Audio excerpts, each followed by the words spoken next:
Cara's fourth trial for the death of her wife, Anna Marie Cara Rintala, back in 2010. Now, there were 2 hung juries in this case back in 2016, and in her third trial, Rintala was found guilty, but there was later an overturned verdict by a higher court ruling in 2021 that a prosecution expert on paint should not have been allowed to testify on paint drying. So before the break, you were listening to the Commonwealth's closing argument. So now let's listen to the defense closing arguments. We know from the exhibit that we introduced yesterday, the overtime ambulance account. And we know that Cara Rintala showed up she was called at 9:48, and that she was done by 10:25. We know that. And so, is it really a pattern at all? When you get called in, and now you have to be available to watch your child? Is that really a pattern of Anna Marie Rintala's calls? How do we know? We only have one day. But we know 3 hours she was on the hook. And then the Commonwealth's going to say, what about these calls in the evening and all throughout the day from her work that she didn't answer? Well, we learned yesterday, you don't pick up the phone unless you have 3 hours available.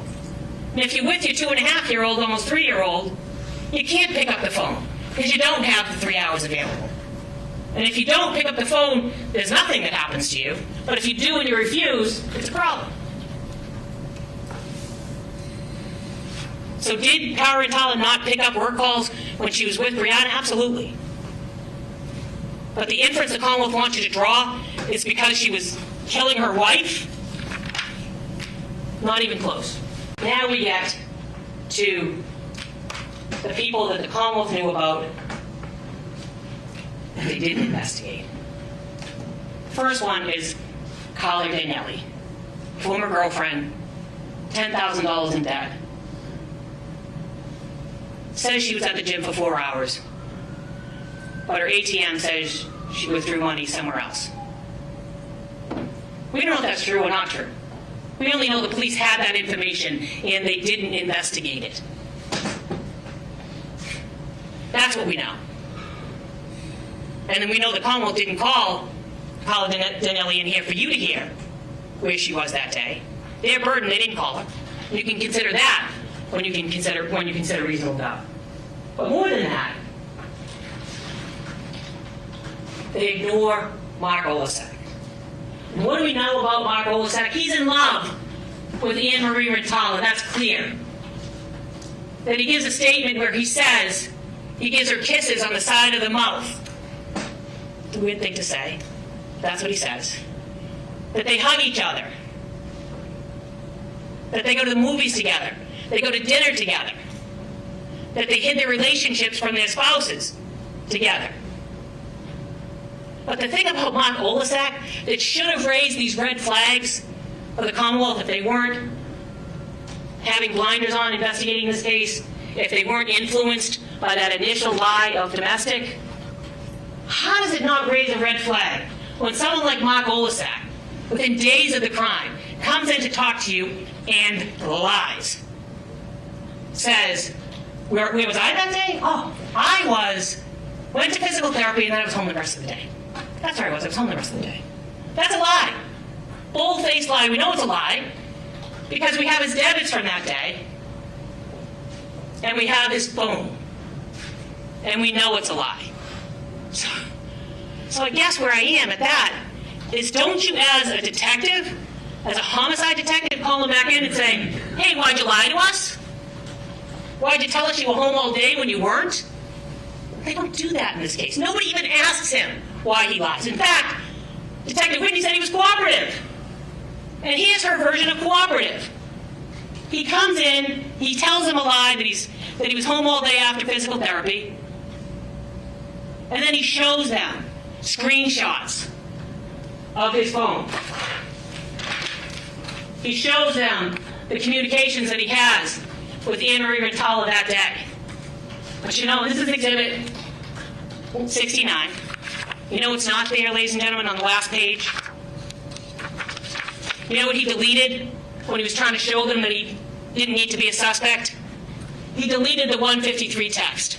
So his texts go from 11:46 to 8:15 that night. Why is he putting that in front of the police days after Anne Marie Rintala is killed? Why is he lying to them for a second time now? Showing them these screenshots where he's deleted his contact with Anne Marie Rintala. And why doesn't anyone ask him about it? How did the police not ask him about it?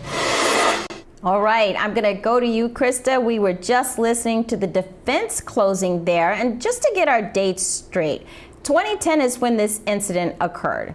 2013 and 2014 were the first trials that ended in a mistrial. 2016, there was a conviction, but that was overturned. And now this is 2023, the fourth trial. Do you think the defense is doing a good job here, Krista? Are they going to be able to point to someone else, as it sounds as though that's what they're trying to do? I think that they're doing an excellent job, and it explains the problems that the prosecution has had in this case from the beginning. When there is a plausible other explanation of what happened, another suspect that was not looked at carefully enough, that was not investigated as to why that they were lying, why that they were not being honest about their alibi, and then you've got all of this evidence that's what reasonable doubt is made on. That there is this alternative that was never explored. It's, the police come in with confirmational bias. That's how they begin their investigation. The detectives take over with that same confirmational bias. And so it goes. And so that is, a really good closing argument so far that I've heard from the defense. And, again, we're looking at close to 14 hours out on a jury. So I think that there's problems. I think there's problems too, Catherine. I like the fact that we're talking about this confirmation bias. Why don't you think the prosecution or the authorities looked into these other possibilities? At least that way, even if they think the spouse is the one responsible, at least that way they can't get attacked. They can't be accused of not looking down every single alley. What happened here? And that's the question that the defense is trying to put in the juror's mind, because it's fascinating to hear the defense say that no one even asked the question to Mark Oleksik as to why he lied twice. And so that's where potential reasonable doubt will rise. Now, the question is, did this not also become an issue in the third trial where she was actually convicted? What was the Commonwealth's response to the defense when they raised this? So it bewilders me as to how they got to that same question. I would assume if there's a rebuttal allowed for the Commonwealth that they will try to answer that, but that should have been addressed at the trial with all of those expert testimony. Yeah, and one thing that I'm thinking about, Krista, is this is the fourth trial. Why didn't the prosecution at this point go back and close up those loose ends? I mean, they can. That's really the question to you. Are they able to go back and continue doing their investigation? The answer to that is yes, correct? Of course it is. And that, you read my mind, Terry. This is like they had 3 focus groups, basically a free show of what the defense's case is and what their best arguments are. So at this point, you go down those rabbit holes and you say, you know what, we checked into that and we looked into that and this is what we found. So not shame on them for not looking into that. Now we're 23 or 13 years later, and you still haven't answered these questions. And there's a reason why you don't answer questions. It's because you believe what you have is right. And I think that it's really shameful now that we're talking about, it's such a waste of taxpayer money in my view when you're trying someone 4 times. I just get really fired up about stuff like that. Sorry. I agree. I mean, I think this is the 4th time. And to your point earlier, if after this they still have a hung jury and they go again, I think there is some argument for due process violation here. But we're going to take a quick break.